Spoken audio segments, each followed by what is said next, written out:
Nehru trophy ജലമേളയ്ക്ക് ദിവസങ്ങൾ മാത്രം ശേഷിക്കെ ശക്തമായ തയ്യാറെടുപ്പിലാണ് ക്ലബ്ബുകൾ. ക്യാമ്പുകളിലെ അച്ചടക്കവും പ്രത്യേകമായ ഭക്ഷണക്രമവും ചിട്ടയായ പരിശീലനവുമാണ് അവസാന ദിവസങ്ങളിലും ക്ലബ്ബുകളിൽ തുടരുന്നു.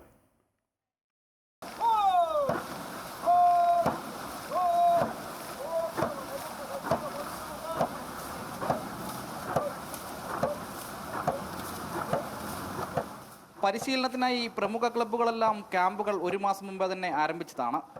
ആളും അർത്ഥവും ശേഖരിച്ച് ആയുധങ്ങൾ മൂർച്ചകൂട്ടി പോരിനിറങ്ങാൻ ദിവസങ്ങൾ മാത്രം ശേഷിക്കെ ഇനി ആവനാഴിയിലെ അവസാന അടവുകൾ ഒന്ന് പൊടിതിട്ടെടുക്കുകയേ വേണ്ടൂ. രണ്ടാം ഹാട്രിക് ലക്ഷ്യമിട്ടിറങ്ങുന്ന പള്ളാത്തുരുത്തി ബോട്ട് ക്ലബ്ബാകട്ടെ ഒരു മാസമായി തുടരുന്ന ചിട്ടയായ പരിശീലനത്തിലൂടെ കാരിരുമ്പിൽ തീർത്ത കരുത്തുകളെയാണ് ചുട്ടുപഴുത്ത ആലയിൽ കാച്ചിയെടുത്തത്. ഈ വർഷം ഞങ്ങൾക്കൊരു നിർണായക വർഷമാണ്. കാരണം ആറാമത്തെ വർഷമാണ്. 5 കൊല്ലം ഞങ്ങൾ കണ്ടിന്യൂ ചെയ്തിരിക്കുന്നതാണ്. 6 ഞങ്ങൾക്ക് ജയിച്ചേ പറ്റൂ.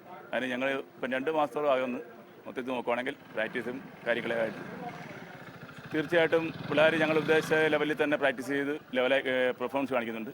എനിക്ക് തോന്നുന്നു ഒരു ഡൗട്ടുമില്ല, ഞങ്ങൾ നെഹ്റു ട്രോഫി അടിച്ചിരിക്കും. രാവിലെ പതിവ് പോലെ തുടരുന്ന കൃത്യമായ വ്യായാമങ്ങൾ, തുടർന്ന് കായലിൽ ഓളങ്ങളെ കീറി മുറിച്ച് തുടങ്ങുന്ന പതിവ് പരിശീലനങ്ങൾ, മുഖ്യ പരിശീലകന്റെയും ലീഡിംഗ് ക്യാപ്റ്റന്റെയും നേതൃത്വത്തിൽ നടക്കുന്ന പലവിധ പരിശീലന രീതികൾ, ഒടുവിൽ ക്യാമ്പിലേക്ക് മടക്കം, വീണ്ടും വ്യായാമം, ശേഷം വിവിധ പ്രോട്ടീനുകൾ അടങ്ങിയ പ്രഭാത ഭക്ഷണം, ഉച്ചഭക്ഷണത്തിനും വിശ്രമത്തിനും ശേഷം വൈകുന്നേരത്തോടെ വീണ്ടും വള്ളത്തിലേക്ക്. പോയ വർഷത്തിൽ നിന്ന് മാറ്റങ്ങൾ പലതു പരീക്ഷിക്കും. പഴയ തന്ത്രങ്ങൾ മൂർച്ചകൂട്ടി വീണ്ടും അവലംബിക്കും. വിജയം കണ്ടവ ഫലപ്രദമായി അവതരിപ്പിക്കാൻ താരങ്ങളെ പ്രാപ്തരാക്കും. അങ്ങനെ തുടർന്ന പരീക്ഷണ നിരീക്ഷണങ്ങളുടെ ക്യാമ്പ് അവസാനിക്കാൻ ഇനി ദിവസങ്ങൾ മാത്രം. ഇനി അറിയേണ്ടതൊന്നു മാത്രം: പ്രതീക്ഷകളുടെ സ്വപ്നങ്ങളുടെ ചിറകിലേറിയെത്തുന്നവരിൽ ആരാകും ആ വേഗരാജാവ്? ആലപ്പുഴയിൽ നിന്ന് ആദർശിനൊപ്പം അജയ്നാഥ്, അമൃത ന്യൂസ്.